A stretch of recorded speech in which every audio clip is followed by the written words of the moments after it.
স্বামীর মনে কষ্ট দেয়া কত বড় অপরাধ জানলে জীবনেও কোনো নারী তার স্বামীকে কষ্ট দিত না। কিয়ামতের ময়দানে একজন নারীকে সর্বপ্রথম প্রশ্ন করা হবে নামাজের ব্যাপারে আর তার স্বামীর ব্যাপারে।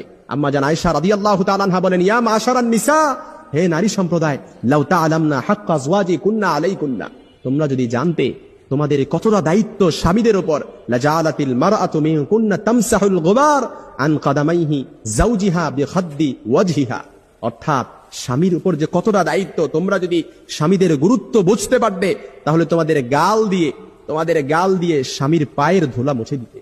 সুবহানাল্লাহ বিহামদি, এতটা গুরুত্ব স্বামীদের উপর। এজন্য যে স্ত্রী তার স্বামীকে কষ্ট দেয়, যে নারী তার স্বামীকে কষ্ট দেয়, এটা যে কত বড় অপরাধ।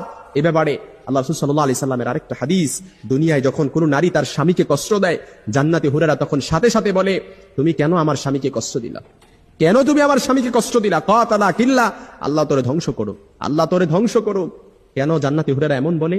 কারণ তারা বলে, এই স্বামী যেমন তোমার ঠিক তদ্রূপ এই স্বামী আমাদেরও। কারণ সে দুনিয়া থেকে মৃত্যুবরণ করতে দেরি, জান্নাতে আসতে দেরি, তার জন্য আমাদেরকে অবধারিত করতে আল্লাহ তাআলা দেরি করবে না।